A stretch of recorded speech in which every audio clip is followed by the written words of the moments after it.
વાચી નર્તયતુ ક્ષિપ્રમ મેધામ દેવી સરસ્વતી. લાગણીના જળ વડે મર્દન કરું છું ને શબ્દ કાગળ પર ઘસી ચંદન કરું છું. હૃદયના ચમનનું સુમન ચડાવી કિરણભાઈ ઓઝાનું સ્વાગત કરું છું. આપ સૌ ભાવકોનું પણ સ્વાગત કરું છું. આજે મારી સાથે એક અનેરું અને અદકેરું અને અનન્ય વ્યક્તિત્વ એટલે કે સુરતથી શ્રી કિરણભાઈ ઓઝા છે. 500થી વધારે પુસ્તકો વાંચેલી છે. એક કવચ નામની અદ્ભુત નવલકથા છે તેમણે બનાવેલી છે, લખેલી છે. અને આજનો એક સમય એક એવા દौરમાં આપણે જીવીએ છીએ कि महत संस्कृति को भूले जा रहे हैं, गलत विकृति में फंसे जा रहे हैं, सरल प्रकृति से बिछड़ जा रहे हैं, खुदा जाने अब हम कहाँ जा रहे हैं. આજનો એઆઈનો જમાનો અને એમાં આપણે ક્યાં ગતિ કરી રહ્યા છે, આપણે કોનો સંગ કરી રહ્યા છે તે જ આપણને ખબર નથી. અને તેમાં એક એવું વ્યક્તિત્વ કે જેણે 1 નહીં 2 નહીં 5 નહીં 100 નહીં પણ 500થી વધારે પુસ્તકોનો સંગ કરેલો છે. અને જ્યારે આવું વ્યક્તિત્વ મળે ને, આમ તો એમનું નામ કિરણ છે અને બહુ વિનમ્ર સહજતા, એમની શાલીનતા આપણને ખેંચી લે. પણ હું એમને સાહિત્ય જગતનો આફતાબ કહું છું, એટલે કે સૂર્ય કહું છું. તો કિરણભાઈ સાથે જ આપણે થોડોક સંગ કરવાનો છે. અને શ્રેષ્ઠ પુરુષો અને સામાન્ય પુરુષો, કદાચ આ બંને વચ્ચેનું કંઈક આમ ડિફરન્સ છે, તફાવત છે, તો કેવળ ને કેવળ પુસ્તકોનો છે. અને એટલા માટે કે પુસ્તકથી શું થઈ શકે, એક આખી રિવોલ્યુશન, એક આખી ક્રાંતિ થઈ શકે, તો આપણે કિરણભાઈ પાસે જ છીએ અને કિરણભાઈને જ પૂછીએ. કિરણભાઈ, પહેલાં તો આપનું સ્વાગત છે. ઘણા સમયથી આપને મળવાની ઈચ્છા હતી અને સહજ રીતે નૈપ ગામમાં આ કુદરતના ખોળે અમે જ્યારે છીએ ત્યારે કિરણભાઈ થોડાક પ્રશ્નો છે અને બધા ભાવકો વતી તમને પૂછવાના છે કે પુસ્તકનો સંગ તમને કેવી રીતે લાગ્યો? આમ ગણું તો મારું પ્રાથમિક શિક્ષણ જે છે કે ને એ આ નીપ ગામની અંદર જ થયું. અને અમારી 7 સુધીના અભ્યાસ દરમિયાન પુસ્તક એટલે પાઠ્યપુસ્તક, અને એ પાઠ્યપુસ્તકમાં એક ગુજરાતી, ગણિત અને પર્યાવરણ, આ 3 પુસ્તકો ખોલવાના હોય. અંગ્રેજીનું પુસ્તક વર્ષના અંત સુધી પેક રહે. આ સિવાયની અમને કશી ખબર પડતી નહીં. એટલે વાંચન એટલે ઇતિહાસ આવતો ને, સમાજ વિદ્યા આવતો, તેની અંદર ઇતિહાસ પણ કોઈ ભણાવતું નહીં, અમે વાંચતા નહીં. એટલે મારી કલ્પનાની 7 ધોરણ સુધી એવી કોઈ કલ્પના જ નહોતી કે પુસ્તક નામની કોઈ આવી વસ્તુ હોય. પુસ્તક એટલે ખાલી ભણવું, આ કોઈ બારી મારા લાઈફમાં હતી જ નહીં, મને ખબર જ નહોતી એમ. હવે આ વસ્તુ 8મા ધોરણમાં અહીંયા નજીક જ 5 કિલોમીટર દૂર કલસાર સંસ્થા આવેલી છે, ઉત્તર બુનિયાદી સ્કૂલ છે, ત્યાં મારો 8મા ધોરણની અંદર અભ્યાસ માટે હું એડમિશન લીધું. હવે ત્યાં આગળ એક બહુ જ સરસ આ પદ્ધતિમાં એમ કહું છું, દરેક સ્કૂલની અંદર દાખલ કરી દેવામાં આવે ને તો પુસ્તક વાંચવા માટેની હરીફાઈ થાય. અચ્છા. ત્યાં આગળ એવું હતું કે અમે 8માની અંદર જઈએ ને તો ફ્રી ટાઈમની અંદર બધા જ લોકો બે ઓપ્શન હોય, યા તો સ્પોર્ટ્સમાં જવાનું અને યા પુસ્તક વાંચવાનું. અને અમારા લાઇબ્રેરિયન અને શિક્ષક મારા ગુરુજી એવા સતીશભાઈ દવે ડેઇલી ક્રમ પ્રમાણે દરેક ધોરણનો વારો હોય ને પુસ્તક આપે. તો 8મામાં એડમિશન લીધું એટલે શરૂઆતમાં એવું થયું કે અહીંયા આ શું કરે, તો કે એ તો પુસ્તક આપે. તો કે એ ક્યાં હોય, કે આપણને ભણવાના પુસ્તક તો છે, તો આ કે એ વાર્તાના ને એના હોય, એમાં મજા આવે.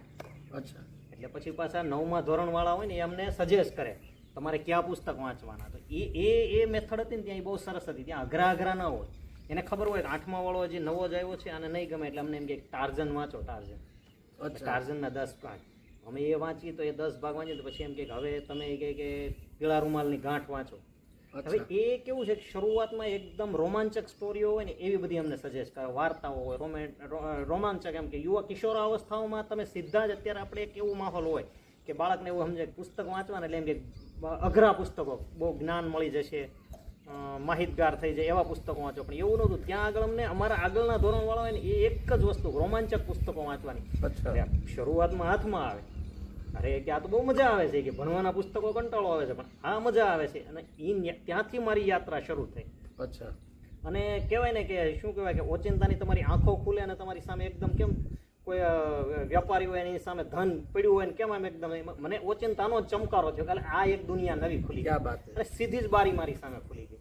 અને કલસાર સંસ્થાની અંદર હજી મારા સંપર્કમાં છે મારા ગુરુજી સતીશભાઈ દવે, એનો ભૂલતો નથી કે એણે અમને જે, અને એને કોઈ પ્રેશર નહીં કે તમારે વાંચવાનું છે. અત્યારે ઘણી વાર વાંચવાનું પ્રેશર, એ સહજ રીતે રોજના ટાઈમે સાંજે 5:30 લાઇબ્રેરી અડધો કલાક માટે ખોલ. અચ્છા. અને ત્યાં જઈને વાંચવાનું. ત્યાં 5000 કરતાં વધારે પુસ્તકોની લાઇબ્રેરી. બરાબર. અને ત્યાં જઈને પછી એ મારી સફર શરૂ થાય એ આજ સુધીની શરૂ છે. વચ્ચે 1-2 વર્ષ જે સ્ટ્રગલના ટાઈમમાં થોડો સમય એ સાવ તો અટકી જ નહોતી, પણ વચ્ચે બંધ રહી હતી 2-3 વર્ષ. બાકી હજી સફર શરૂ છે. 1996 થી શરૂ થયેલી સફર. અને તમારી આ સફરના તો અમે પણ સાક્ષી છીએ. ફેસબુકમાં તમે અલગ અલગ જે આમ કોઈ પણ વિષયનું જે આમ વિશ્લેષણ કરવાની અને સંશ્લેષણ કરવાની કિરણભાઈ તમારી અદા છે ને તે બહુ એટલે બહુ અદ્ભુત છે. આમ પણ 1 ઇંચ હાલ્યા વગર આખા બ્રહ્માંડની જે સફર કરાવે આ તાકાત છે તે પુસ્તકની છે અને એટલા માટે જ તે એક પુસ્તક મસ્તક ખોલી દે, બુક છે તો એ આખું રિવોલ્યુશન છે તે લાવી દે, ચોપડી ખોપડી ખોલી દે.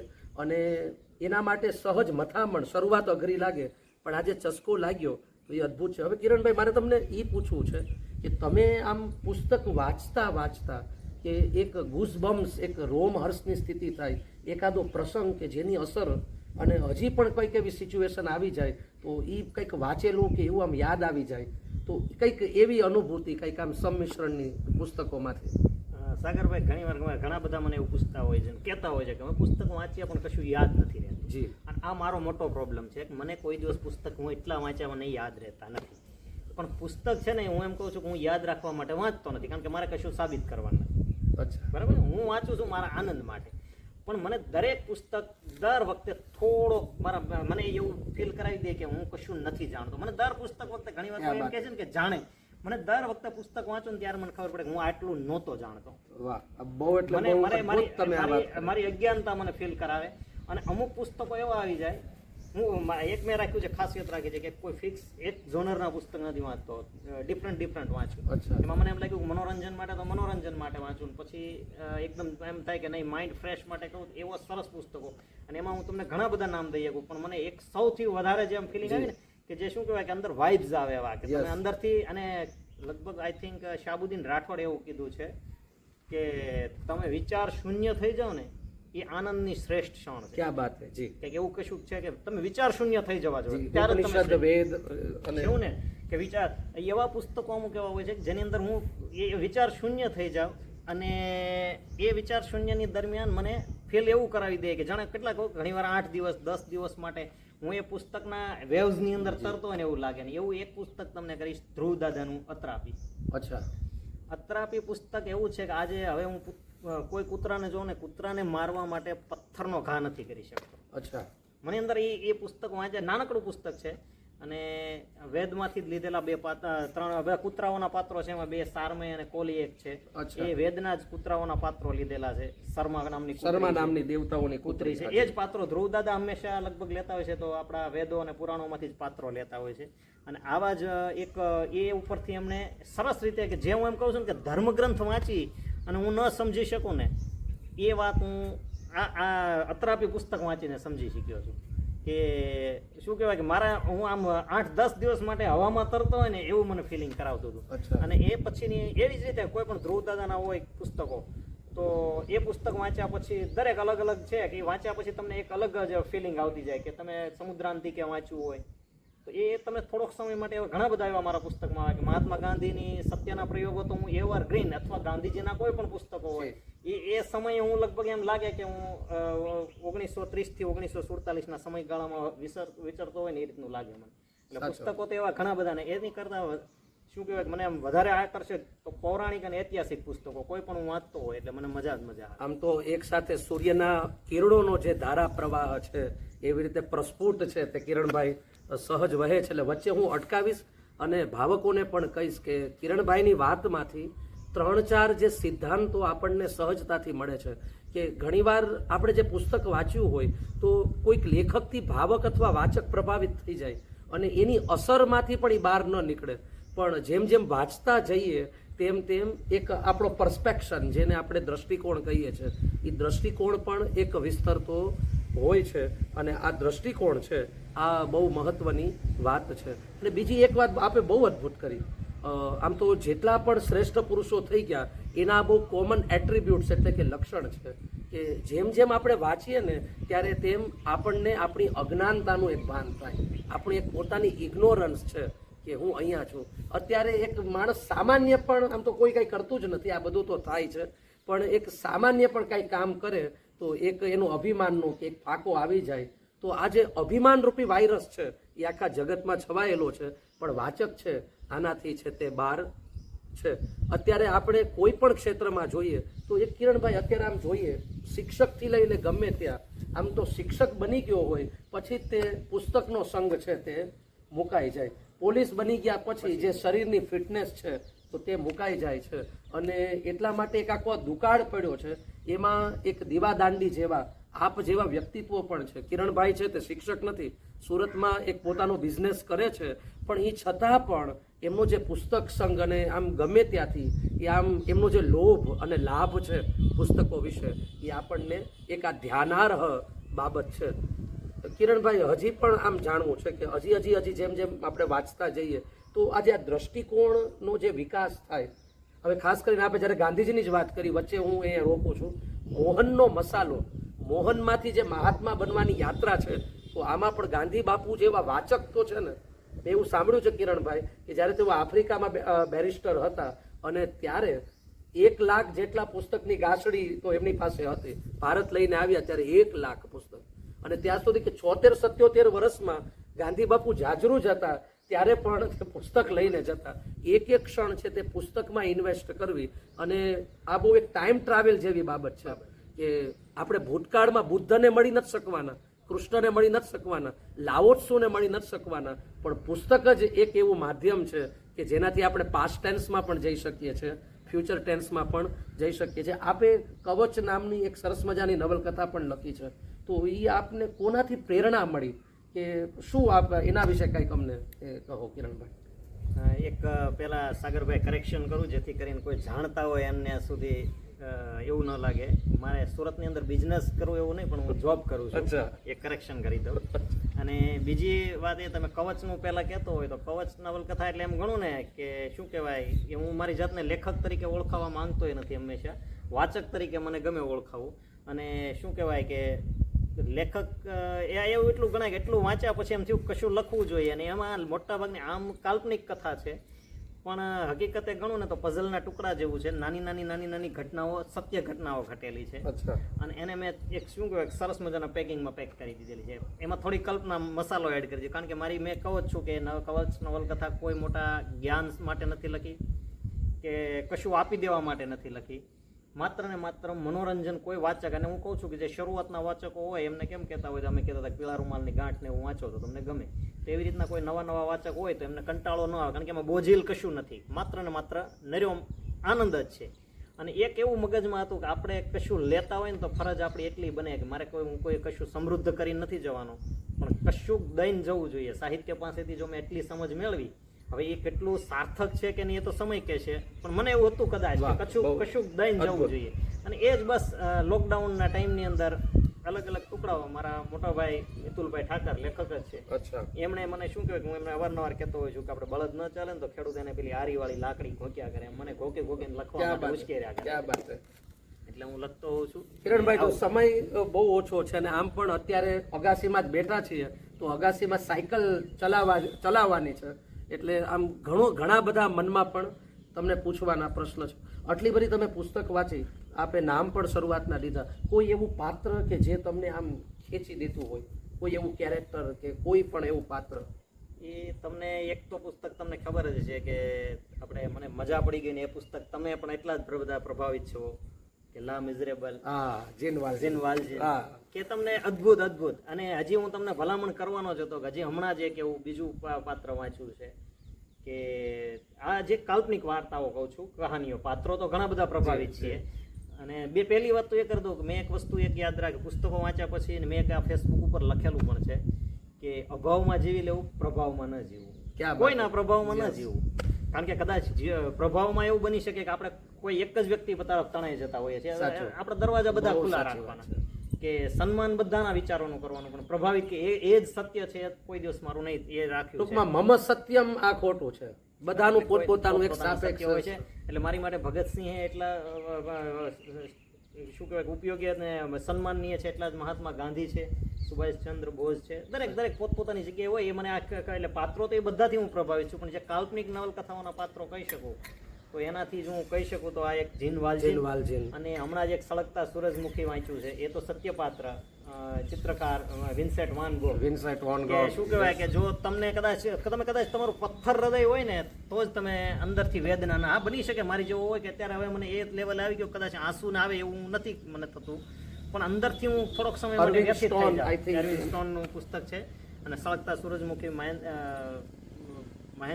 મહેન્દ્ર મેઘાણીએ તે એમને અનુવાદ કર્યું છે અને તમને અંદરથી શું કહેવાય કે વ્યથિત કરી દે કે એક કલાકારને જ્યારે તમે સમાજ ઠુકરાવતો હોય છે ને ત્યારે એ અત્યારે એના જે વ્યક્તિના નામે શું કહેવાય કે કરોડોના પેઇન્ટિંગો વેચાય છે એના નામની એટલી ગેલેરીઓ છે એટલા બધા મોલ છે શોરૂમો છે બધા કે સન્માનીય ગણાય પણ એ વ્યક્તિ એક પાઈનો મોતાજ થઈને ભૂખે મર્યો હતો. જી જી. એટલે એ એનું કારણ એ જ છે કે આપણા સમાજમાં કલાની પ્રત્યેની જે પેલી શું કહેવાય કે દ્રષ્ટિમાં જે એ આપણો સમાજનો દોષ છે જે તે સમયે. અને બહુ સાચી વાત છે કિરણભાઈ કે હીરો તો જ્યાં હોય ત્યાં તે પ્રકાશિત થવાનો છે પણ એ હીરાની કદર ન થઈ તો વાર હીરાનો નથી પણ ઝવેરીનો છે કે એ હીરાને છે તે ઓળખી નથી શક્યો.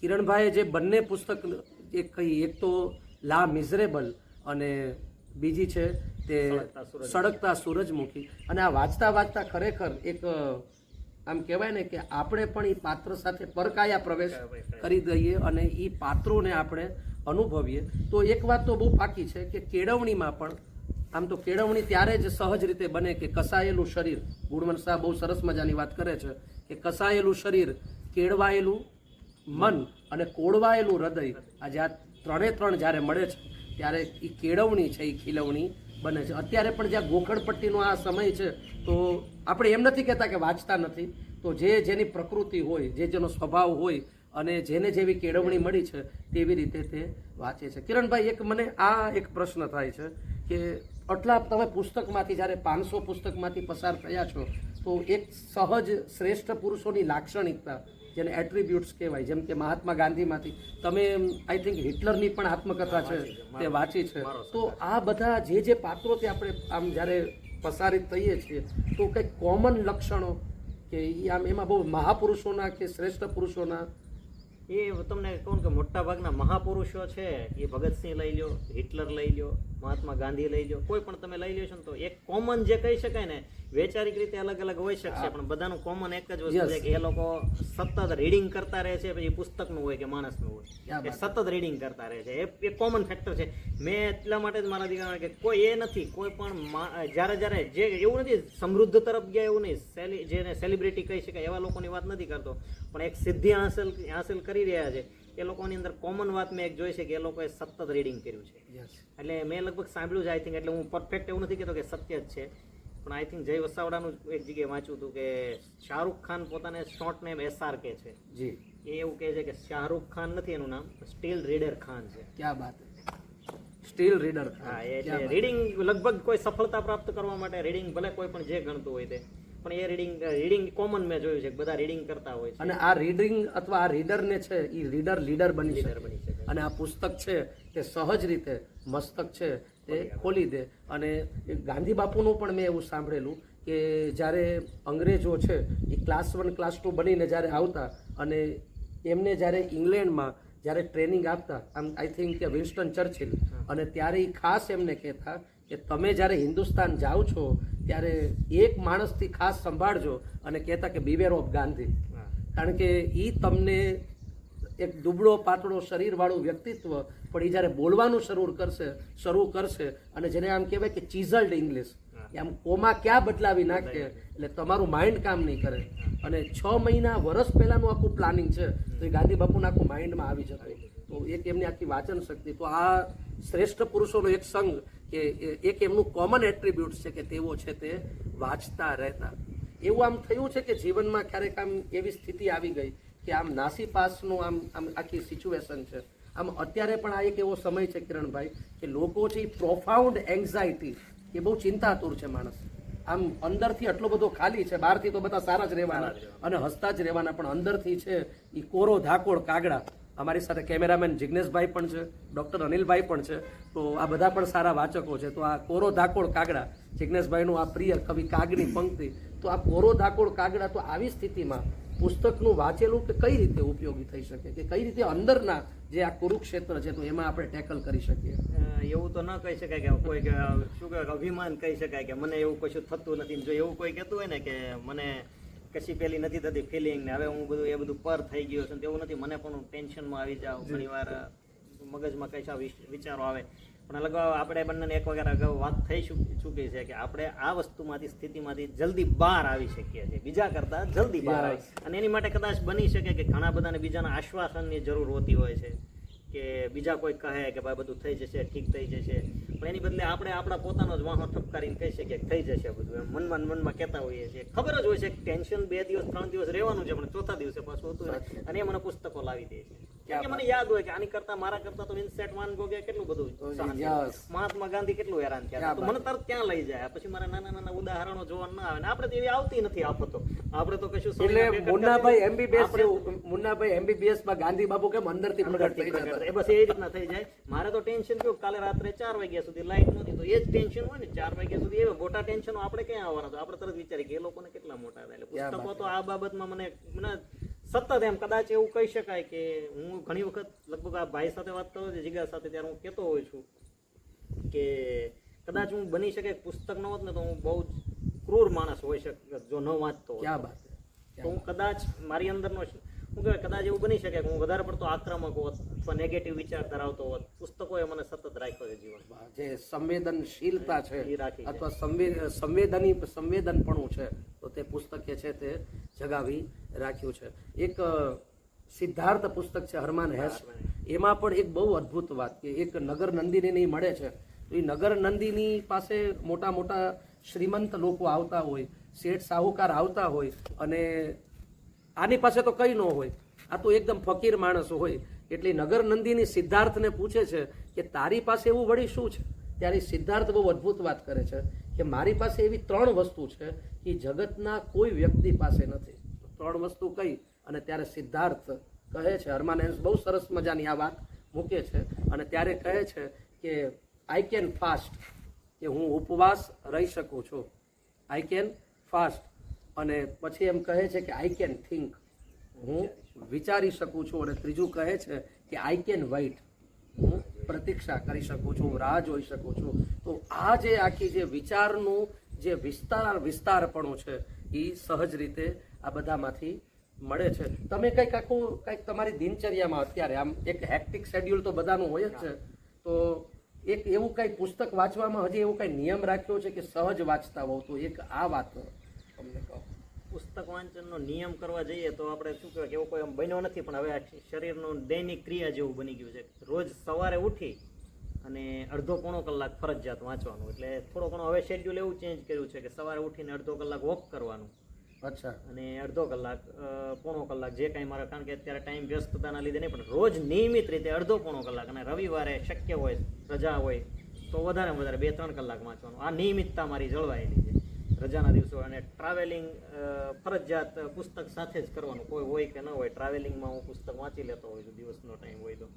એટલે આ મારું નિયમિતતા કે રોજ અડધો પોણો કલાક વાંચવાનું. એમાં બની શકે કે મારે શારીરિક કસરત માટે વોકિંગનું કદાચ કેન્સલ કરી નાખું, ટાઈમ આમ તેમથી હોય તો, પણ રીડિંગનું લગભગ નથી કરતો, સિવાય કહેવાય કોઈ અગત્યના કારણ હોય બાકી રોજ વાંચ. અથવા એટલે તમે આ પણ બહુ સરસ રીતે મેડિકલ સાયન્સનું સૂત્ર કે 40 વર્ષે 40 મિનિટ જો તું 40 નહીં તો જીવનમાં તારું ક્યારેય ચાલશે નહીં. તો આ 40 મિનિટનું વાંચન અને ત્યાર પછી 40 મિનિટનું પુસ્તક વાંચન, તો આમ જેને કહેવાય કે હોલિસ્ટિક એક્સરસાઇઝ છે તે સહજ આવી જાય.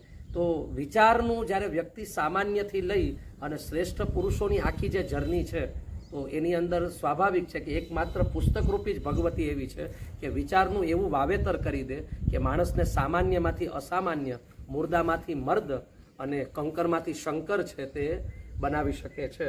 અને ખરા અર્થમાં જ્યારે જે વાચક છે, જેણે વાંચ્યું છે અને જેને આનો ચસ્કો કે ચટક લાગી ગઈ છે, તો એની તો આમ પુસ્તક યાત્રામાં કિરણભાઈ ઓઝાએ બહુ સુપેરે પોતાના દ્રષ્ટિકોણો, પોતાના અનુભૂતિનો નિચોડ આપણને આપ્યો. કિરણભાઈ, હવે આપની જે પુસ્તકોની યાદી આપે પણ કરી હશે, તો જે નવા ભાવકો છે અથવા તો જે વાચક છે તો એમણે કેવા કેવા પ્રકારના આત્મકથાથી લઈ અને જે જોનરના જે આખા બુક છે તો કંઈક તમે અમને એવી કાંઈ યાદી આપી શકો? જો પુસ્તકો માટે હું નિયમિત રીતે ફેસબુક ઉપર દરેક પુસ્તકોનો ટૂંકો પરિચય લગભગ લખતો જ હોઉં છું કે એનું એક જ મારું ઇન્ટેન્સ હોય છે કે કોઈને આઈડિયા મળે કે આવું મને ગમે છે તો આ ટાઈપનો આમાં મળી રહેશે. પણ મેં જે વાંચ્યા એમાં તમને હું મારી પાસે યાદી મેં થોડીક રાખતો હોઉં છું. એમાંથી તમને આપું એક તો ગુજરાતી સિવાયના અન્ય ભાષામાં લખાયા હોય, કારણ કે હું તો અન્ય ભાષા જાણતા નથી, પણ ટ્રાન્સલેટ થઈને આવ્યું હોય તો એવા થોડાક પુસ્તકોની યાદી આપું ને એક થોડાક ગુજરાતીના આપું. એમાં એક લેખકનું આપણે શક્ય હોય ત્યાંથી એક પુસ્તક લેશું એટલે શું થાય કે અલગ અલગ લેખકોને મળે, પછી એક સરખી જ હોય. એટલે એક જ લેખકને એક જ આપણે લઈશું એટલે એ લેખકના બીજા તમે વાંચી શકો પછી આપણે પોતાની રીતે. એમાં એક તો મેં હમણાં જ કીધું લા મિઝરેબલ, જેનું ગુજરાતી અનુવાદ દુખિયારા તરીકે મૂળશંકર મો ભટ્ટે કર્યું છે. મૂળશંકર દાદા એટલે એક તો દુખિયારા, પછી બીજું છે ધ રોઝેબલ લાઈન.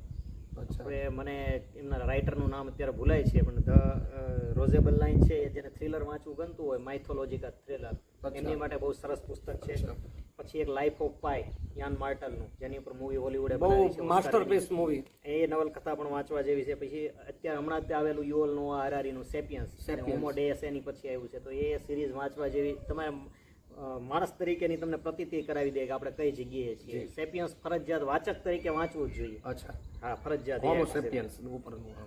પછી જો તમને થ્રિલર ગમતી હોય, અંડરવર્લ્ડ આખી કે જે અત્યારે દુનિયા ગણાય, તો થ્રિલર માટે ગોડફાધર, ગોડફાધર મારિયો પુઝોની નવલકથા છે એ વાંચવી જોઈએ. એનો એક કિસ્સો કહી દઉં તમને, મને યાદ આવી ગયો કે મારિયો પુઝો ગોડફાધર અત્યારે માસ્ટરપીસ ગણાય.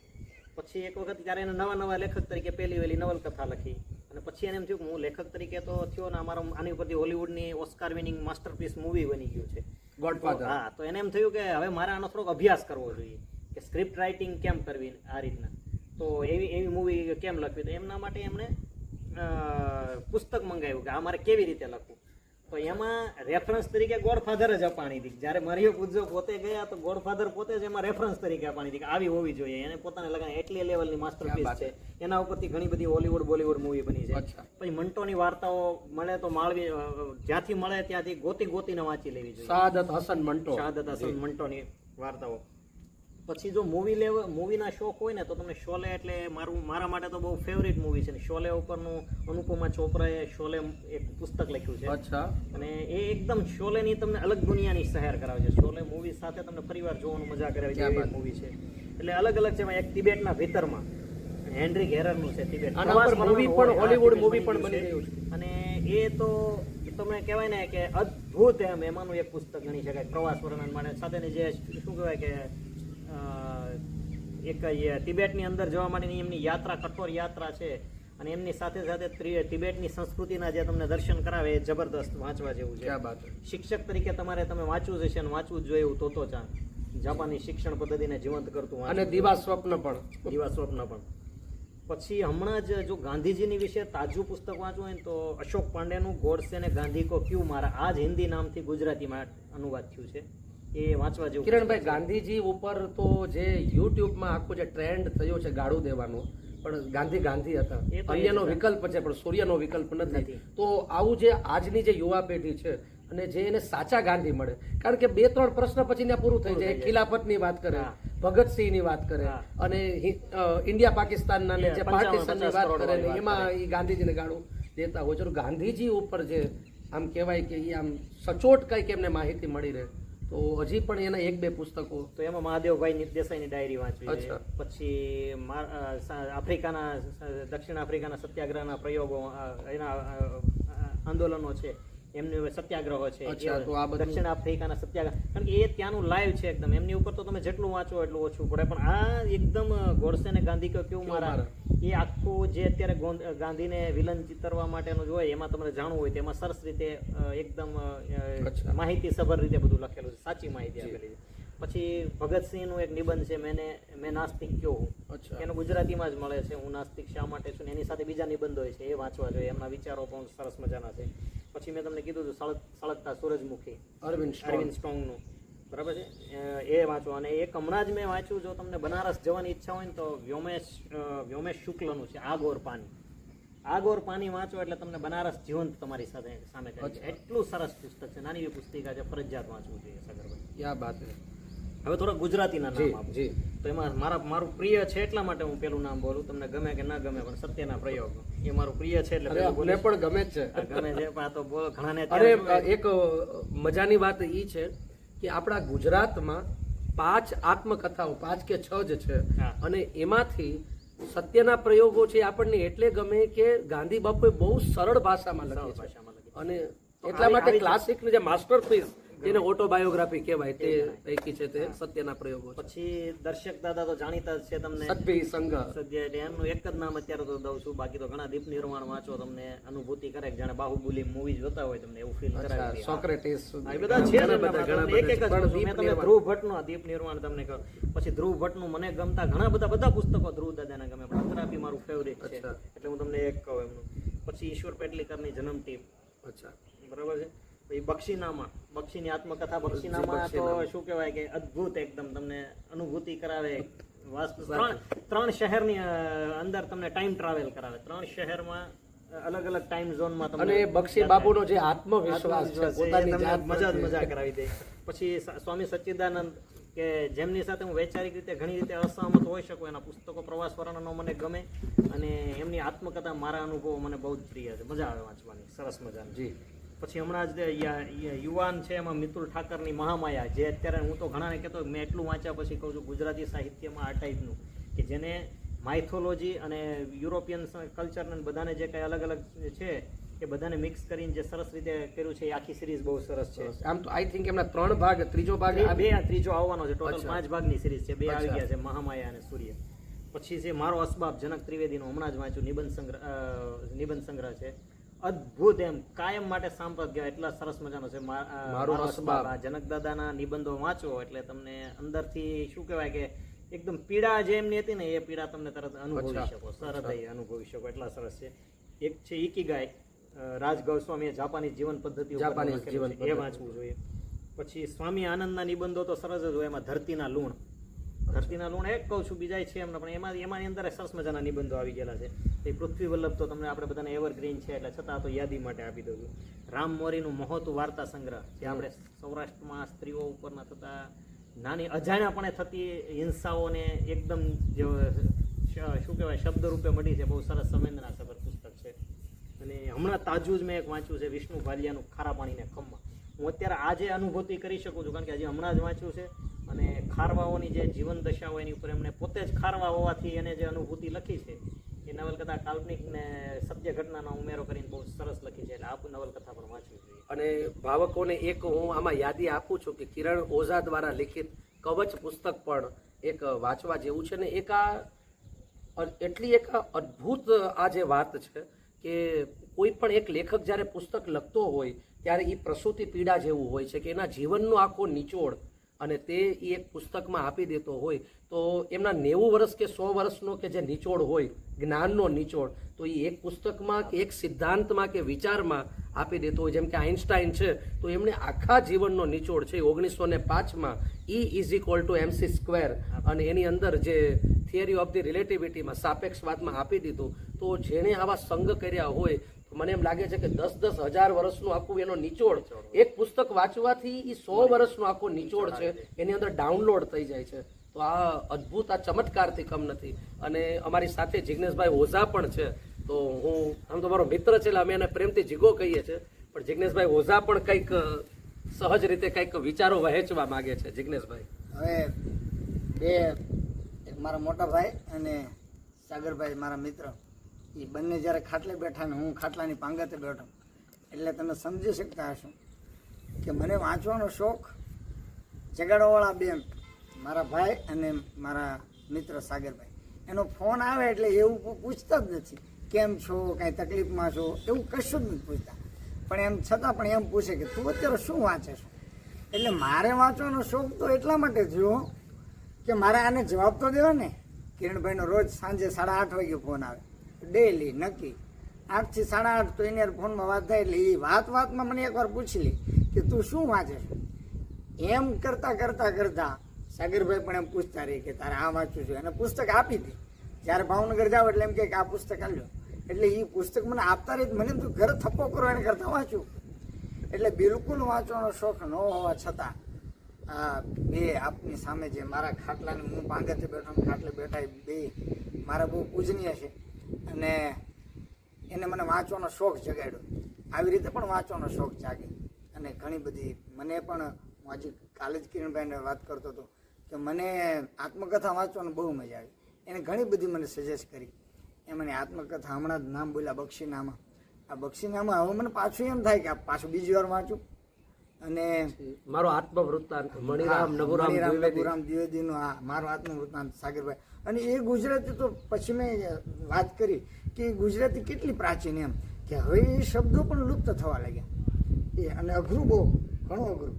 તો એમ પણ બહુ મજા આવી. અને કદાચ વાંચવાનો શોખ ન હોય ને તો આવા મિત્રોનો સંગ રાખવો જોઈએ જેનાથી આપણને વાંચવાનો શોખ લાગે. ક્યાં વાત. કારણ કે પીઠામાં પીવાવાળા બધા જ પીપાસો નથી હોતા પણ એને બીજો મિત્ર પીપાસાને પીઠામાં જવાની લત લગાડે. અને આમ નામ અત્યારે 100 કિલોમીટર અત્યારે વરસાદનું વાતાવરણ છે પણ 100 કિલોમીટર અહીંયા આવ્યો એનું એક કારણ એ છે કે કિરણભાઈ છે એ સુરતથી અહીંયા આવ્યા છે તો એમની સાથે હું રહીશ, એમનો સંગ થશે તો બે નવા વિચાર મળશે, બે સિદ્ધાંત મળશે. તો ઓલું જેમ લોભિયો માણસ હોય અથવા તો અત્યારે કિરણભાઈ શેર બજારમાં બધા કેન્ડલ જ ઉડાડતા હોય તો હવે જેમ એ ગમે ત્યાં જે વ્યસની હોય એને એનો રસ્તો કરી લે તો જેના માટે પુસ્તક વ્યસન છે તો એ એવા પુસ્તક વ્યસનીને ગોતી જ લે. તો હું મારો આ લાભ અને લોભ છોડી ન શક્યો. કિરણભાઈ નાઇફમાં છે તો હું દોડીને પંચ લઈ અને પાછો અહીંયા આવી ગયો. અને બહુ સરસ જિગ્નેશભાઈ, અને આ સાચી વાત છે. તો આ જે સંઘ છે અને અંતે ઓલિયા સાથે બે ઘડી 100 વર્ષની બંદગીથી બળી આમ કહેવાય. તો આવા જે સંઘ મળી જાય તો ખરા અર્થમાં જીવન છે એ કૃતાર્થ બની જાય. અને કિરણભાઈ આપે આજે અમને જે યાદી આપી છે એ ખરા અર્થમાં ભાવકો આ બહુ એટલે બહુ કામની છે અને આખો એક જીવનનો નિચોડ છે આમાં મળી જાય છે. અત્યારે સોશિયલ મીડિયામાં પણ એવો કોઈ વિડીયો ધ્યાનમાં નથી આવ્યો કે જેની અંદર આટલી બધી યાદી મળી જાય. જય વસાવડા ઘણીવાર છે સાહસિકોની સૃષ્ટિ કે એવી 2-3 પુસ્તકો તો એમના દ્વારા મળે જ છે પણ આવી રીતે સહજ રીતે તમે ધારા પ્રવાહ સાથે અમને અત્યારે 30 થી 40 પુસ્તકોની યાદી આપી તો આ બહુ એટલે બહુ અદ્ભુત મજાની વાત છે. અને અંતે મકરંદ દાદાની પંક્તિ સાથે આપણે આ સત્રને અલ્પ વિરામ કરીએ. જીવનમાં પૂર્ણ વિરામ તો થતું જ નથી પણ અલ્પ વિરામ સાથે કે વેર્યા છે બીજ મેં છૂટા હાથે, વેર્યા છે બીજ મેં છૂટા હાથે, હવે વાદળ જાણે ને વસુંધરા. આ વિડીયો તો બની ગયો સહજતાથી, હવે ભાવક જાણે અને સોશિયલ મીડિયા. અસ્તો.